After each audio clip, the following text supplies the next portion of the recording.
Reproductive health की बात करते हैं बच्चों।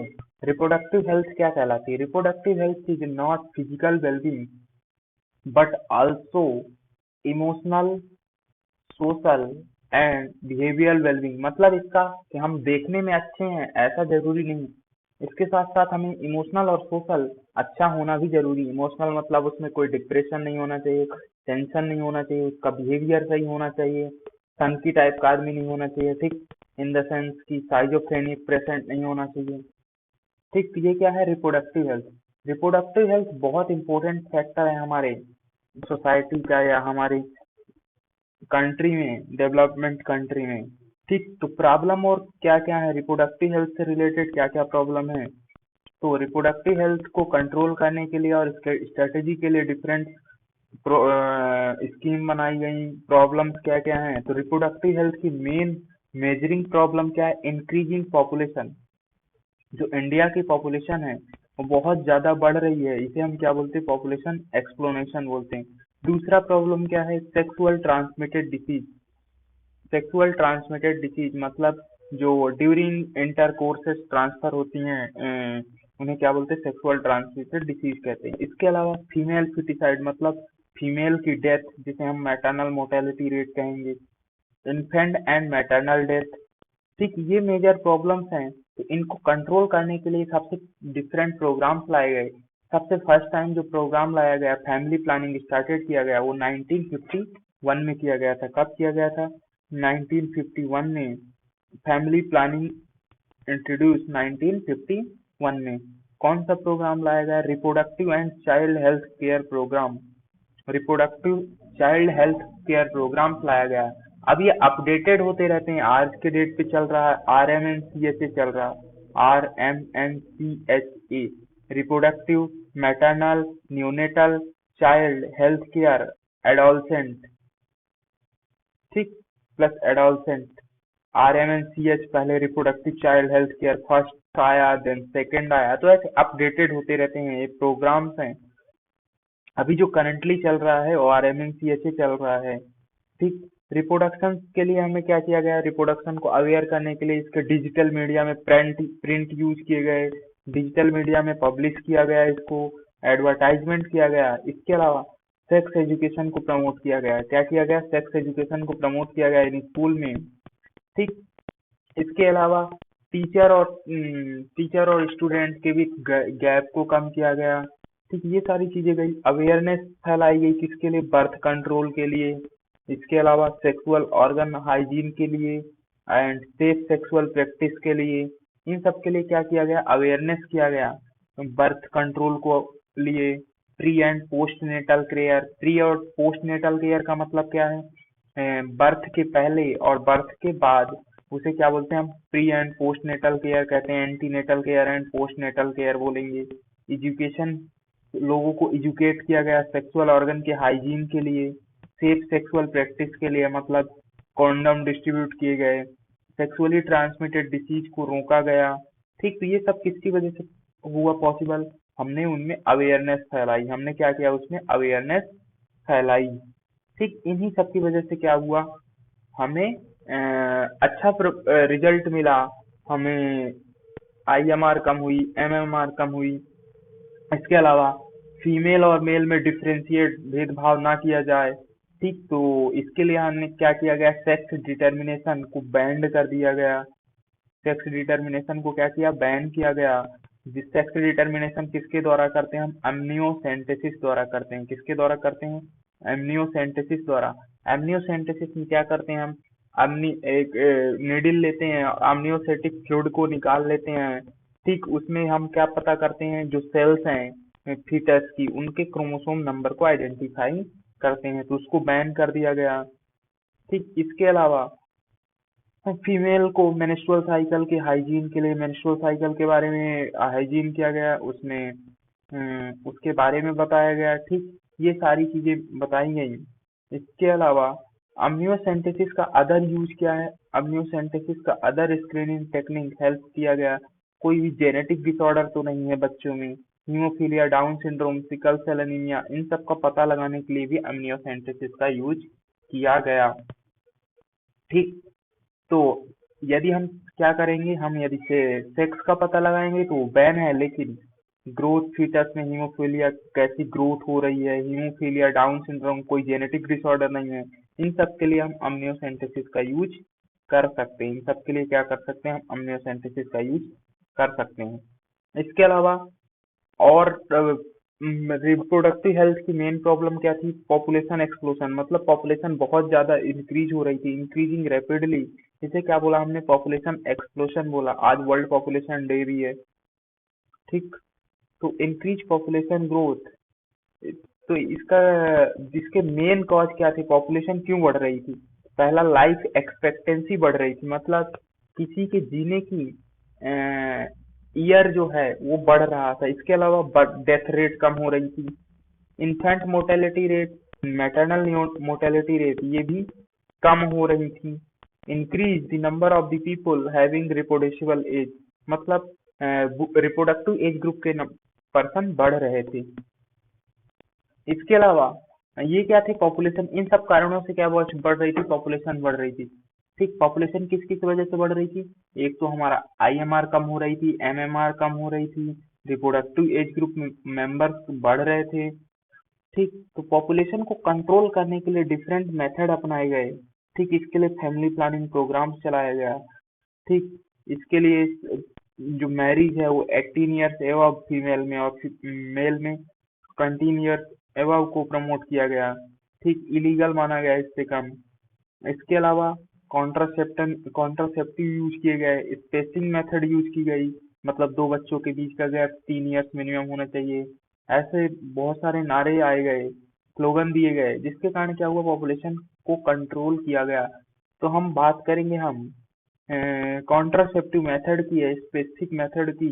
तो दो टाइप के होते हैं, एक टेम्परेरी मेथड होता है, दूसरा परमानेंट मेथड होता है। परमानेंट मेथड में क्या क्या आते हैं, परमानेंट मेथड में आते हैं ट्यूबेक्टोमी एंड वैसेक्टोमी। ट्यूबेक्टोमी मतलब फर्टिलाइजेशन ट्यूब को काट करके लाइगेट करना, वैसेक्टोमी मतलब वास्ट डिफरेंस को। हम बात करेंगे सबसे पहले टेम्परेरी मेथड की।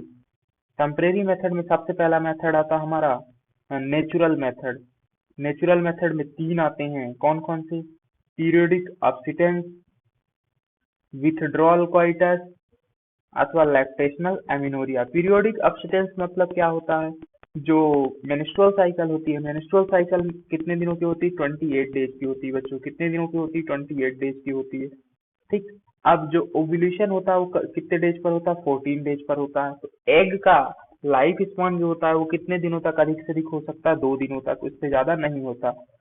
और स्पर्म का 3 से 4 दिनों तक होता है। तो यदि 4 दिनों के आसपास मान लेते हैं, तो यदि किसी पर्सन ने 10 तारीख को कैपुलेशन किया, 10th को कैपुलेशन किया, तो वो स्पर्म उसका कितने दिनों तक लिविंग रह सकता है, 4 दिनों तक। 4 दिनों तक रह सकता है कि नहीं। अब 14 तारीख को क्या हो गया, ओवुलेशन हो गया, मतलब 14 तारीख को ये स्पर्म जाकर फर्टिलाइज कर सकता। अब कोई स्पर्म यहाँ पास ओवुलेट हुआ तो ये कितने दिनों तक रहेगा, 2 दिनों तक जिंदा रहेगा। तो ये मान लेते हैं 14 की लास्ट नाइट, या मतलब 15th स्टार्ट होने वाला था तब ओवुलेशन हुआ, तो फर्टिलाइजेशन 2 दिनों तक हो सकता है। यदि इस बीच में क्या करेगा, वो क्वाइटस करेगा, तो फर्टिलाइजेशन होने के चांस रहेंगे। 10 से 17 दिन का पीरियड जो होता है वो कौन सा होता है, रिस्क पीरियड होता है। क्या होता है, 10 से 17 दिनों का पीरियड जो होता है रिस्क पीरियड होता है। क्यों, क्योंकि उस पीरियड में फर्टिलाइजेशन हो सकता है। तो 10 to 17 डेज का पीरियड जो होता है वो कैसा होता है, रिस्क पीरियड होता है, फर्टाइल पीरियड होता है। तो इस पीरियड में क्या करना चाहिए हमें, क्वाइटस करने से बचना चाहिए, सेक्स करने से बचना चाहिए। क्यों, क्योंकि इसमें फर्टिलाइजेशन होने के चांसेस सबसे ज्यादा रहेंगे। तो ये इसी प्रोसेस को क्या बोलते हैं हम, ड्यूरिंग अवॉइड करते हैं, क्वाइटस को अवॉइड करते हैं, सेक्स को अवॉइड करते हैं, तो इसे हम क्या बोलेंगे, पीरियोडिक अब्सिटेंस कहेंगे। नेक्स्ट पॉइंट आता है विथड्रॉल अथवा क्वाइटस इंटरप्टस।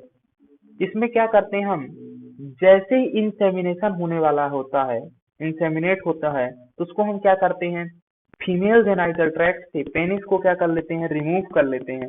पेनिस को क्या कर लेते हैं, विथड्रॉल कर लेते हैं, रिमूव कर लेते हैं। इस प्रोसेस को क्या बोलते हैं हम, विथड्रॉल अथवा क्वाइटस इंटरप्टस बोलते हैं। इसका फेलियर रेट बहुत ज्यादा है।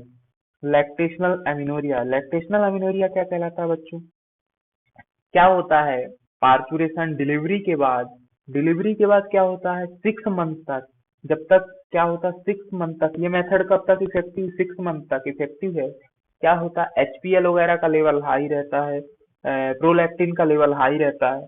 प्रोलैक्टिन क्या करता है एल एलएच वगैरह के लेवल को कम कर देता है, जिसके कारण ओवुलेशन नहीं हो पाता। तो इस पीरियड में यदि हम क्या करते हैं क्वालिटेस्ट करते हैं तो फर्टिलाइजेशन नहीं होगा। क्यों? क्योंकि यहाँ पास प्रोलैक्टिन का लेवल हाई है। तो ये मैक्सिमम इफेक्टिव कब तक होता है 6 मंथ तक इफेक्टिव होता है। इसे हम क्या बोलते हैं लैक्टेशनल अमीनोरिया कहते हैं। ठीक, नेक्स्ट मेथड आती है टेम्परेरी मेथड में बैरियर मेथड आती है। क्या आती है बैरियर मेथड।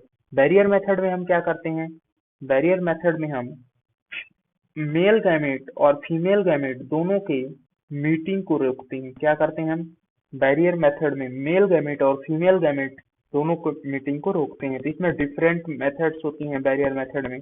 पहला आता है हमारा कॉन्डम। कॉन्डम जो होते हैं मेल एंड फीमेल दोनों के लिए होते हैं।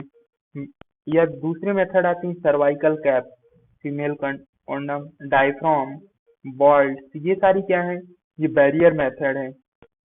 ये बैरियर मेथड है, ये क्या करती हैं स्पर्म और ओवम के एंट्री को रोकती हैं, मतलब फर्टिलाइजेशन को प्रिवेंट करेंगी।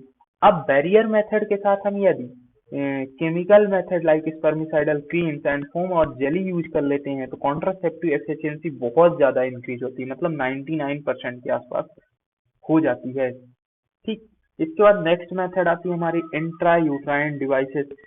ये जो होती मोस्ट आइडियली एक्सेप्टेड होती हैं। क्या होती है मोस्ट आइडियली एक्सेप्टेड होती हैं। ठीक, इसमें वेरियस आईयूडी होती हैं। कौन कौन सी हैं वेरियस आईयूडी में पहली आती है फर्स्ट जनरेशन की नॉन मेडिकेटेड, दूसरी आती है कॉपर रिलीजिंग, तीसरी आती है हार्मोन रिलीजिंग। नॉन मेडिकेटेड में क्या आती हैं नॉन मेडिकेटेड में आती है लिप लूप्स आती हैं। कॉपर रिलीजिंग में copper T, multiload 375, copper C nova करके भी एक आती है।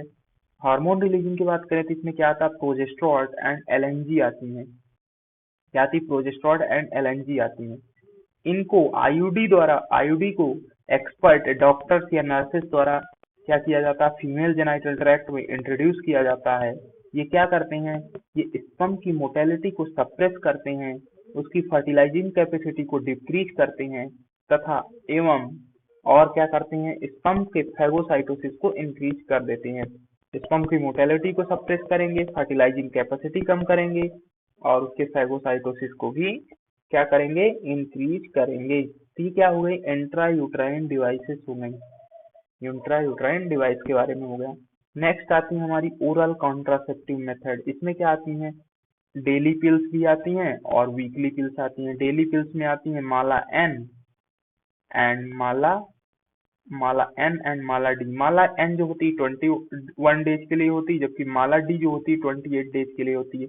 इसमें क्या होता है 21 डेज की तो जो होती है एस्ट्रोजन प्रोजेस्टेरॉन कॉम्बिनेशन होती है प्लस 7 डेज की आयरन टेबलेट होती है, जो किस फॉर्म में होती है फेरस के फॉर्म में होती है। लेकिन यदि हम बात करें वीकली की बात करें तो वीकली में कौन सी आती है सहेली आती है। वीकली में क्या कौन सी आती है सहेली आती है। सहेली कैसी है नॉन स्टेरॉयडल है, एंटी स्ट्रोजेनिक है। इसका फॉर्मेशन किसके द्वारा किया गया था सीडीआरआई लखनऊ द्वारा किया गया था। इसे वीक में एक बार लेना होता है और इसके बहुत कम साइड इफेक्ट होते हैं। ठीक, अब ओरल कॉन्ट्रासेप्टिव का मैकेनिज्म ऑफ एक्शन क्या है तो ये क्या करते हैं एस्ट्रोजन और प्रोजेस्टेरॉन के कॉम्बिनेशन है। तो हाई लेवल ऑफ एस्ट्रोजन और प्रोजेस्टेरॉन क्या करता है नेगेटिव फीडबैक देता है, नेगेटिव फीडबैक देता है, जिसके कारण क्या होता है ओवुलेशन नहीं हो पाता, ओवुलेशन को प्रिवेंट करते हैं। क्या करते हैं ओवुलेशन को प्रिवेंट करते हैं। इसके अलावा क्या आती है नेक्स्ट इंजेक्टेबल एंड इम्प्लांट आती हैं। ये क्या है इमरजेंसी कॉन्ट्रासेप्टिव पिल्स हैं। क्या है इमरजेंसी कॉन्ट्रासेप्टिव पिल्स हैं। इसको हम क्या कर सकते हैं इंजेक्ट और इम्प्लांट होती हैं या डेपोट होती हैं। इसके अलावा इमरजेंसी कॉन्ट्रासेप्टिव पिल्स होती हैं जिसको हम क्या करते हैं 72 आवर्स के विथ इन यूज कर लेते हैं, उसको क्या बोलते हैं हम इमरजेंसी कॉन्ट्रासेप्टिव पिल्स कहते हैं। ठीक बच्चों, इसके बाद लास्ट आती है परमानेंट मेथड। परमानेंट मेथड को हम क्या कहते हैं सर्जिकल मेथड भी कहते हैं। इसमें क्या आती है ट्यूबेक्टोमी एंड वेसेक्टोमी आती है। क्या आती है ट्यूबेक्टोमी एंड वेसेक्टोमी आती है। ट्यूबेक्टोमी को हम क्या करते हैं फर्टिलाइजेशन ट्यूब को कट करके लाइगेट कर देते हैं, टाइड कर देते हैं, जबकि वेसेक्टोमी में क्या करते हैं, हम वॉश डिफरेंस को कट करके लाइगेट कर देते हैं। इसके बाद लास्ट हम बात करते हैं, नेक्स्ट टॉपिक बात करते हैं मेडिकल टर्मिनेशन ऑफ प्रेगनेंसी। किसकी बात करते हैं बच्चों, medical termination of pregnancy. Medical termination of pregnancy क्या कहलाता है उसके बारे में जानते हैं थोड़ा सा बच्चों। तो medical termination of pregnancy, medical termination of pregnancy का मतलब क्या है, इसमें हम प्रेगनेंसी को टर्मिनेट करते हैं। कैसे टर्मिनेट करते हैं, लीगली टर्मिनेट करते हैं। इसमें क्या करते हैं, प्रेगनेंसी को लीगली टर्मिनेट करते हैं। ठीक, क्यों टर्मिनेट करते हैं भाई, क्यों, क्योंकि उस मदर्स के लिए क्या होगा, उसकी लाइफ के लिए डेंजरस होगा या कोई अनदर रीजन हो, तब हम क्या करते हैं, टर्मिनेट करते हैं। इसमें क्या करते हैं ये, अब कब कब कंडीशन में एमटीपी कर सकते हैं। एमटीपी कंडीशन कब कंडीशन में कर सकते हैं, यदि मदर की लाइफ को डेंजर है, मदर की लाइफ को खतरा है, तब करेंगे हम। दूसरा, रैप वगैरह के केस में फर्टिलाइज हो रही हैं तब करेंगे। तीसरा क्या कर सकते हैं, मतलब अनवांटेड प्रेगनेंसी हो गई, लाइक किसी फैमिली में दो ऑलरेडी चिल्ड्रन हैं और अब वो फैमिली चिल्ड्रन नहीं चाहती है, तो हम क्या करेंगे, तब भी हम क्या करते हैं, एमटीपी करते हैं। इसके अलावा फीटस को कोई डेंजरस बीमारी है, डेंजरस कंजेनाइटल डिसऑर्डर्स है, तब भी क्या कर देते हैं, हम एमटीपी करते हैं। एमटीपी लीगलाइज किया गया 1971 में किया गया, और इसमें फीमेल फर्टिसाइड को अवॉइड किया गया, मिसयूज को। ठीक बच्चों, अब एमटीपी के लिए सबसे पहले कंसेंट लेते हैं, मतलब वो जो मदर एमटीपी करा रही है उसका कंसेंट लेते हैं। इसके अलावा फर्स्ट ट्राइमेस्टर में ज्यादा प्रेफर करते हैं, लास्ट ट्राइमेस्टर में नहीं करते हैं। ठीक बच्चों, और क्या बोले एमटीपी के बारे में, यही सारे पॉइंट्स हैं एमटीपी के। ठीक, नेक्स्ट हम किसकी बात करते हैं, नेक्स्ट हम सेक्सुअल ट्रांसमिटेड डिसीज की बात करते हैं। नेक्स्ट किसकी बात करते हैं हम, sexual transmitted disease. Sexual transmitted disease क्या कहलाती हैं, सेक्सुअल ट्रांसमिटेड डिसीज वो डिसीज कहलाती हैं जो ड्यूरिंग ट्रांसमिटेड होती हैं सेक्सुअल इंटरकोर्स के दौरान। इन्हें क्या बोलते हैं, एसटीआई अथवा आरटीआई भी कह सकते हैं, वेनरल डिसीज भी कहते हैं। सेक्सुअल ट्रांसमिटेड इन्फेक्शन अथवा आरटीआई भी कह सकते हैं। अब इसमें वायरल इन्फेक्शन में क्या क्या आते हैं, सेक्सुअल वायरल इन्फेक्शन में आते हैं, एसटीआई में वायरल इन्फेक्शन में आते हैं एड्स अथवा HIV, herpes, genital ward, cervical cancer और पैप्लियोमा वायरस, एचपीवी वायरस, ये सारे क्या हैं, सेक्सुअली ट्रांसमिटेड इन्फेक्शंस हैं। बैक्टीरियल इन्फेक्शन की बात करें बच्चों, तो बैक्टीरियल इन्फेक्शन कौन कौन से होते हैं, सिफेलिस इन्फेक्शन हो गया, गोनोरिया हो गया, क्लेमाइडिया हो गया, ये सब कैसे ट्रांसमिटेड होते हैं, ऐसा ट्रांसमिटेड होते हैं सेक्सुअल इंटरकोर्स के दौरान। अब हम सेक्सुअली ट्रांसमिटेड डिसीज से कैसे बच सकते हैं, तो ये मेनली किसके द्वारा ट्रांसपोर्ट होते हैं, ब्लड के द्वारा। तो हम क्या करें, जब ब्लड ट्रांसफ्यूजन कर रहे हों तब क्या करें, ब्लड की स्क्रीनिंग करें। मल्टीपल सेक्स पार्टनर के दौरान हम क्या करें, कॉन्डम का यूज करें। इसके अलावा हम ड्रग जो अब्यूजर्स होते हैं, सिरिंज का जो निडल यूज करते हैं उसको बार बार ना यूज करें, वन टाइम यूज करने के बाद क्या कर दें, डिस्पोजेबल कर दें। ठीक, ये क्या है, ये हमारे किसके बारे में हो गया, एसटीडी के बारे में हो गया। अब बात करते हैं इनफर्टिलिटी की। इनफर्टिलिटी क्या कहलाता है, इनफर्टिलिटी वो कंडीशन होती है कि जिसमें मेल एंड फीमेल पार्टनर दोनों अनप्रोटेक्टेड सेक्स कर रहे हैं लेकिन वो चिल्ड्रन प्रोड्यूस नहीं कर पा रहे हैं, तो इस कंडीशन को क्या बोलते हैं, इनफर्टिलिटी कहते हैं। ठीक, इनफर्टिलिटी कंजेनाइटल हो सकती है, फिजिकल हो सकती है, साइकोलॉजिकल हो सकती है, हार्मोनल हो सकती है। ठीक, अब इनफर्टिलिटी को ट्रीट करने के लिए कौन सी टेक्नोलॉजी आई, असिस्टेड रिप्रोडक्टिव टेक्नोलॉजी आई, जिसकी वजह से क्या हुआ, जिन चिल्ड्रंस के कपल्स जिन जिन कपल्स के चिल्ड्रंस नहीं है वो अब चिल्ड्रंस प्रोड्यूस कर सकते हैं। इसके लिए क्या आया, दो प्लान आए। एक क्या बोले हमने, test tube baby. Test tube baby, in vitro fertilisation. In vitro fertilisation में क्या करते हैं हम, involve the fertilisation of gamete outside the body. मतलब क्या करते हैं इन विट्रो फर्टिलाइजेशन में हम आउटसाइड द बॉडी के क्या कर देते हैं, फर्टिलाइजेशन करते हैं। मेल गैमेट लेते हैं, फीमेल गैमेट लेते हैं और टेस्ट ट्यूब में फर्टिलाइजेशन कर देते हैं। ठीक, फर्टिलाइजेशन करने के बाद हम क्या करते हैं, अर्ली जाइगोट ट्रांसफर कर रहे हैं 8 ब्लास्टोमियर तक, तो उसको फैलोपियन ट्यूब में ट्रांसफर करते हैं। लेकिन लेट जाइगोट ट्रांसफर कर रहे हैं तो उसको हम क्या करते हैं, यूट्रस में ट्रांसफर करते हैं। एक होता है हमारा इंट्रा यूट्राइन ट्रांसफर, दूसरा होता है जाइगोट इंट्रा फैलोपियन ट्रांसफर। यदि फैलोपियन ट्यूब में ट्रांसफर कर रहे हो जाइगोट फैलोपियन ट्रांसफर करोगे, और दूसरा यदि यूट्रस में ट्रांसफर कर रहे हो तो इंट्रा यूट्राइन ट्रांसफर करेंगे। फिर टेस्ट ट्यूब बेबी समझ में आया बच्चों, क्या होता है, मेल और फीमेल गैमेट लिया, outside the body test tube baby में फर्टिलाइजेशन कराया। फर्टिलाइजेशन करने के बाद हमने क्या किया, 8 सेल स्टेज में हम फैलोपियन ट्यूब में ट्रांसफर करते हैं, और 32 सेल 8 सेल से ज्यादा हो गई तो हम उसको कहाँ ट्रांसफर करते हैं, हम उसको ट्रांसफर करते हैं यूट्रस में, तो उसे क्या बोलते हैं, intra uterine transfer. Next, embryo with in vivo fertilisation. अब दूसरा आता है in vivo fertilisation. In vivo fertilisation कहाँ होगा, फर्टिलाइजेशन फीमेल बॉडी के इनसाइड ही होगा। अब इसमें क्या करते हैं, गैमेट इंट्रा फैलोपियन ट्रांसफर। इसमें क्या करते हैं, गैमेट इंट्रा फैलोपियन ट्रांसफर करते हैं।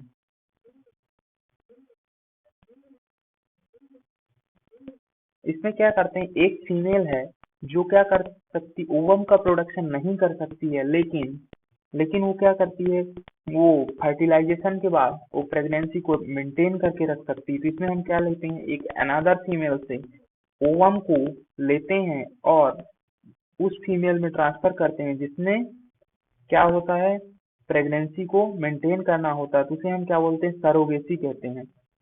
Who can provide optimal environmental and fertilisation, उस मदर को क्या बोलते हैं, हम सरोगेट मदर कहते हैं, जो प्रेग्नेंट रहती है या जो बेबी को बियर करती है, उसे हम क्या बोलते हैं, सरोगेट मदर कहते हैं। तो एक फीमेल है, उससे हम गैमेट लेंगे, गैमेट को ट्रांसफर करेंगे किस फीमेल में, जो ओवम का प्रोडक्शन नहीं कर सकती, लेकिन फर्टिलाइजेशन के बाद प्रेगनेंसी को आइडियल इन्वायरमेंट प्रोवाइड करती है।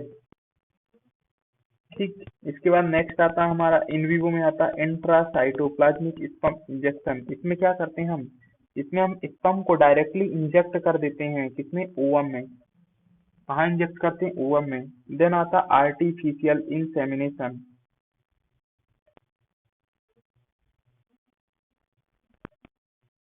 एक एक हस्बैंड है, एक मेल पेरेंट है, जो कि क्या करता है, स्पर्म को इंजेक्ट नहीं कर सकता, तो हम क्या करते हैं, आर्टिफिशियल इंसेमिनेशन करते हैं, किसमें, यूट्रस वेजाइना में अथवा यूट्रस में। यदि यूट्रस में करेंगे तो इसे हम इंट्रा यूट्राइन इंसेमिनेशन कहेंगे। तो इनफर्टिलिटी समझ में आया बच्चों। नेक्स्ट हम बात करेंगे, नेक्स्ट पॉइंट की बात करते हैं, शॉर्ट में हम फिर से रिवाइज कर लेते हैं क्या क्या पढ़ा हमने, तो हम रिवीजन कर लेते हैं क्या क्या पढ़ा हमने, उसका रिवीजन कर लेते हैं। सबसे पहले मैं आप लोगों को एमटीपी बताता हूँ। फैमिली प्लानिंग, फैमिली प्लानिंग कब स्टार्ट किया गया, फैमिली प्लानिंग 1951 में स्टार्ट किया गया। फैमिली प्लानिंग में क्या किया गया, दो या तीन चिल्ड्रन होने चाहिए, मिनिमम 3 इयर्स। फैमिली प्लानिंग में क्या क्या बताया गया, मिनिमम 2 बच्चे होने चाहिए, मतलब 2 चिल्ड्रन, और स्पेस जो है 2 चिल्ड्रन के बीच का स्पेस कितना होना चाहिए, 3 इयर्स होना चाहिए। ठीक, और फर्स्ट चाइल्ड बर्थ जो है वो कब होना चाहिए, after 20 year of the age. ठीक बच्चों, इसके बाद हमने क्या देखा, इसके बाद हमने देखा फैमिली पॉपुलेशन को कंट्रोल करने के लिए डिफरेंट कॉन्ट्रासेप्टिव मेथड यूज किए गए। डिफरेंट क्या यूज किए गए, कॉन्ट्रासेप्टिव मेथड यूज किए गए, कॉन्ट्रासेप्टिव मेथड यूज किए गए। एक थे हमारे टेम्परेरी मेथड, दूसरे थे परमानेंट मेथड। एक थे टेम्परेरी मेथड, दूसरे परमानेंट मेथड। टेम्परेरी मेथड में क्या क्या आएंगे, सबसे पहले हमने बैरियर देखा, बैरियर के बाद हमने नेचुरल मेथड देखा। नेचुरल मेथड में हमने क्या क्या देखा, पीरियोडिक अपसेटेंस, क्वाइटस इंटरप्टस या विथड्रॉल मेथड, और तीसरा लैक्टेशनल अमीनोरिया। इसके बाद हमने क्या देखा, ओरल कॉन्ट्रासेप्टिव पाइल्स देखे। इसके बाद इंट्रायूट्राइन डिवाइसेस देखा, इसके बाद हमने इंजेक्टेबल अथवा इम्प्लांट देखा। ठीक। एंड परमानेंट मेथड में हमने क्या देखा, ट्यूबेक्टोमी और वैसेक्टोमी देखा। क्या देखा, वैसेक्टोमी। ये हमारे क्या थे, कॉन्ट्रासेप्टिव मेथड थे। अब हमने बैरियर मेथड में क्या पढ़ा, बैरियर मेथड में हमने पढ़ा किसके बारे में, बैरियर मेथड में हमने पढ़ा, सबसे पहले हमने क्या देखा, बैरियर मेथड में हमने किसके बारे में पढ़ा, सबसे पहले हमने बैरियर मेथड देखा। तो बैरियर मेथड में हमने कॉन्डम के बारे में पढ़ा। कॉन्डम मेल एंड फीमेल दोनों के लिए आते हैं। मेल कॉन्डम जो होते हैं किसके द्वारा बने होते हैं, लैटेक्स शीट द्वारा बने होते हैं। और इसको कौन बना रहा था, ये फेमस ब्रांड कंपनी है, उसे हम निरोध कहते हैं, हिंदुस्तान लेटेक्स लिमिटेड द्वारा प्रोड्यूस किया जाता है। और मेल कॉन्डम जो होते हैं STI, RTI, reproductive tract infection, STI, इन सब से प्रिवेंट करते हैं। STD, सेक्सुअल ट्रांसमिटेड डिसीज से प्रिवेंट करते हैं। दूसरे फीमेल कॉन्डम आते हैं, ये किससे बने होते हैं, पॉलीयूरेथाइन से बने होते हैं। इसके अलावा बैरियर मेथड में क्या था, डायफ्राम था, डच कैप था, सर्वाइकल वॉल्व थे। ये क्या थे, बैरियर मेथड थे। इसके बाद हमने क्या देखा, इंट्रा यूट्राइन डिवाइसेस देखा। इंट्रा यूट्राइन डिवाइसेस में नॉन मेडिकेटेड या फर्स्ट जनरेशन में क्या था, लिप लूप्स था। सेकंड जनरेशन में कॉपर टी 220 और कॉपर 380, नोवा, मल्टीलोड 370, आईयूडी थी ये सारी। और थर्ड जनरेशन में हमने क्या देखा, थर्ड जनरेशन में हमने देखा मिरेना या LNG और प्रोजेस्ट्रॉन। मिलेना जो है ये 7 से 10 साल तक होती है, प्रोजेस्ट्रॉन 1 साल तक होती है। आईयूडी का जो मैकेनिज्म ऑफ एक्शन था, ये कैसे काम कर रहे थे, यदि बैरियर मेथड के मैकेनिज्म ऑफ एक्शन की बात करें तो ये क्या करते हैं, ये फर्टिलाइजेशन को प्रिवेंट करते हैं। आईयूडी के मेथड की बात करें तो ये कैसे प्रिवेंट करते हैं, ये स्पर्म की मोटेलिटी को डिक्रीज करते हैं। डिक्रीज स्पर्म मोटेलिटी, क्या करते हैं, स्पर्म की मोटेलिटी को सप्रेस करते हैं, स्पर्म की मोटेलिटी को सप्रेस करते हैं। इसके अलावा ये क्या करते हैं, इम्प्लांटेशन को भी सप्रेस करते हैं। आईयूडी क्या करते हैं, इम्प्लांटेशन को भी डिक्रीज करते हैं। ठीक। अब कॉन्ट्रा इंडिकेशन किस में है, आईयूडी का यूज किस में नहीं कर सकते, तो जो फीमेल प्रेग्नेंट है उसमें आईयूडी यूज नहीं करोगे, जिसमें पेल्विक इन्फ्लामेटरी डिसीज है, सर्वाइकल कैंसर है, या एनीमिया है, मेनोरेजिया है, उन सब में हम आईयूडी यूज नहीं करते हैं। ठीक। नेक्स्ट मेथड कौन सी आती है हमारी, नेक्स्ट मेथड आती है हमारी पिल्स आती हैं। तो पिल्स में क्या आती है, कंबाइंड पिल्स आती हैं और ओरल पिल्स आती हैं। ठीक। कंबाइंड में प्रोजेस्ट्रॉन वाली पिल्स आती हैं, पोस्ट क्वाइटल पिल्स आती हैं। ठीक। तो कंबाइंड पिल्स में क्या क्या आती हैं, कंबाइंड पिल्स में आती है Mala N, Mala D, Mala N और Mala D. Mala N for normal, इसमें आयरन नहीं होता है, इसमें 21+7 टेबलेट होती है। माला डी में 60 टेबलेट आयरन की होती हैं, जो किस फॉर्म में होता है, फेरस फ्यूमेरेट के फॉर्म में होता, फेट के फॉर्म में होता है। ठीक। नेशनल प्रोग्राम जो है, हेल्थ प्रोग्राम जो हमारे आंगनवाड़ी में दी जाती हैं, वो कौन सी होती है, माला एन होती हैं। इसके अलावा और कौन सी आती हैं, ओसीपी में। ओसीपी का काम क्या है, ओसीपी मैकेनिज्म ऑफ एक्शन क्या है इनकी, ये ओवुलेशन को प्रिवेंट करेंगी, ओवुलेशन को रोकेंगी। ठीक बच्चों, इनका इसके अलावा फर्टिलाइजेशन को भी इनहिबिट करती हैं। ठीक। और इनके साइड इफेक्ट बहुत सारे होते हैं, लाइक वेट गेन कराती हैं, ओबेसिटी कॉज कराती हैं, मोटापा, हाइपरटेंशन, डिसलिपिडिया, हाइपरग्लाइसीमिया, ये इनके साइड इफेक्ट हैं। ठीक बच्चों, इसके बाद नेक्स्ट हम इंजेक्टेबल अथवा इम्प्लांट की बात करते हैं। इंजेक्टेबल अथवा इम्प्लांट, इसको हम क्या करते हैं, सबक्यूटेनियस टिश्यू के नीचे इम्प्लांट कर लेते हैं, जिसमें क्या आते हैं, जिसमें आते हैं DMPA, dihydroxy deputy medroxy progesterone acetate आता है। इसको क्या करते हैं हम, इसको हम इंट्रामस्कुलर इंजेक्ट करते हैं। डोज होता है 150 mg, 150 मिलीग्राम्स होता है, और ये 35 साल से जो ज्यादा फीमेल है उनमें ज्यादा यूजफुल करते हैं। इसके बाद नेक्स्ट आती हैं, इसमें जो हमारे नेशनल हेल्थ प्रोग्राम में है, इसी को क्या बोलते हैं हम, अंतरा कहते हैं। अंतरा कहते हैं। इसके बाद नेक्स्ट आती हैं इसमें सबक्यूटेनियस, जो कि देते हैं सबक्यूटेनियस में देते हैं डेपोमेड्रोक्सी एसीटेट सबक्यूटेनियस, डीएमपीए इसको सबक्यूटेनियस भी देते हैं। और इसका डोज जो होता है वो कितना होता है, 104 mg होता है। तो ये क्या हो गए, इंजेक्ट और इम्प्लांट हो गए। इससे क्या होता है, स्लोली एस्ट्रोजन और प्रोजेस्टेरॉन रिलीज होते रहते हैं। इसके अलावा इमरजेंसी कॉन्ट्रासेप्शन में कौन सी यूज करते हैं? इमरजेंसी मतलब अनप्रोटेक्टेड सेक्स कर रहे थे, फर्टिलाइजेशन हो गया या रेप के केस में हो गया, तो कौन कौन सी यूज करते हैं? तो इमरजेंसी में यूज करते हैं हम इंट्रायूट्राइन डिवाइस यूज करते हैं, लेनवोगैस्ट्रॉल यूज करते हैं और मीफीप्रेस्टोन यूज करते हैं। मीफीप्रेस्टोन यूज करते हैं, ये किस में यूज करते हैं? इमरजेंसी कॉन्ट्रासेप्शन में यूज करते हैं। इमरजेंसी किस वजह से हो सकती है? कॉन्डोम ब्रेकेज की वजह से हो जाए, ओसीपी मिस या कोई भी रीजंस हो जाए, ठीक, रेप के केस में हो सकती हैं। ये सारे क्या हो गए, इमरजेंसी हो गए। इसके बाद हमने देखा था सहेली के बारे में देखा था। सहेली सहेली का वैसे अब नाम बदल कर छाया कर दिया गया है, लेकिन एनसीईआरटी में दिया नहीं है। ये कैसी है? सेलेक्टिव एस्ट्रोजन रिसेप्टर मॉड्यूलेटर है। सेलेक्टिव एस्ट्रोजन रिसेप्टर मॉड्यूलेटर है। ये नॉन स्टेरॉयडल होती है। क्या होती? नॉन स्टेरॉयडल होती है, मतलब इसमें स्टेरॉयडल नहीं होता है। ये वीकली दी जाने वाली है, वीकली है। और इसका फॉर्म किसके द्वारा किया गया था? Central drug research institute Lucknow द्वारा बनाया गया था। नेक्स्ट आती है नेचुरल मेथड। नेचुरल मेथड में सबसे पहली हमारी क्या थी? पीरियोडिक अपसिटेंस। पीरियोडिक अपसिटेंस में क्या कर रहे थे हम? 10 से 17 दिन के बीच में जो रिस्क पीरियड रहता है उसमें हम क्या करते हैं? कॉपुलेशन को अवॉइड करते हैं। ठीक, इसके बाद हमने देखा था लैक्टेशनल अमीनोरिया।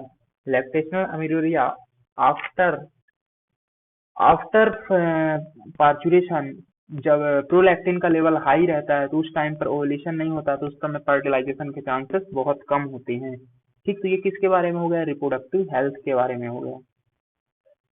इसके अलावा हम एमटीपी पढ़ा था हमने। एमटीपी क्या कहलाता है? Medical termination of pregnancy. MTP को क्या बोलते हैं? मेडिकल टर्मिनेशन ऑफ प्रेगनेंसी, मतलब लीगल टर्मिनेट कर रहे हैं। तो ये कब कब कर सकते हैं? सोशल केस में। कोई अनमैरिड फीमेल है, वो क्या हो गई? प्रेग्नेंट हो गई, या इकोनॉमिकली वीक है, डिप्रिवाइड फीमेल है, वो प्रेग्नेंट हो गई, तब हम क्या कर देते हैं? उसको एमटीपी कर देते हैं, टर्मिनेट कर देते हैं प्रेगनेंसी को। इसके अलावा ह्यूमैनिटेरियन केस, रैप के केस में फर्टिलाइजेशन हो गया तब भी कर सकते हैं।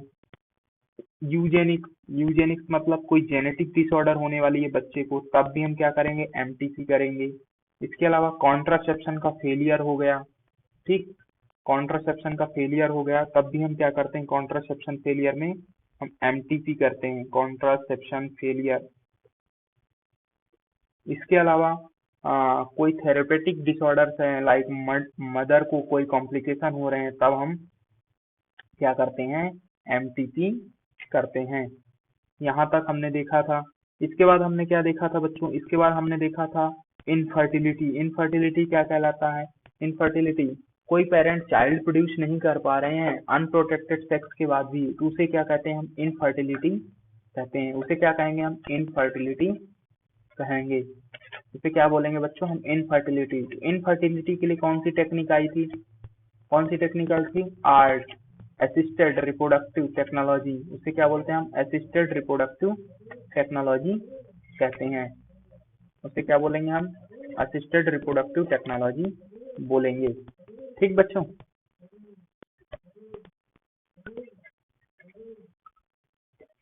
इसमें क्या क्या आते हैं असिस्टेड रिप्रोडक्टिव टेक्नोलॉजी में? आर्ट में क्या क्या आते हैं? आर्ट में आएंगी, एक तो इन विट्रो मेथड हो सकती है। इन विट्रो में क्या करते हैं हम? मेल गैमेट और फीमेल गैमेट दोनों का फर्टिलाइजेशन कहाँ होता है? आउटसाइड द बॉडी होता है, टेस्ट ट्यूब में होता है, और इसको इंटरनल एनवायरनमेंट के समान क्या करते हैं हम? एनवायरनमेंट प्रोवाइड करते हैं। इन विट्रो में क्या आते हैं? Gamete intrafallopian transfer, sorry, zygote intrafallopian transfer, intrauterine transfer and intracytoplasmic sperm injection. ये सारे किस में आते हैं? इन विट्रो मेथड में आते हैं। और इन विवो में क्या आते हैं? गैमेट इंट्राफैलोपियन ट्रांसफर और आर्टिफिशियल इंसेमिनेशन। ठीक, जो बेबी बना है उसे हम टेस्ट ट्यूब बेबी कहते हैं। अम्नियोसेंटेसिस हम देख चुके हैं, एमटीपी के बारे में देख चुके हैं। ठीक इसी के साथ हमारा रिप्रोडक्टिव हेल्थ खत्म हो जाता है।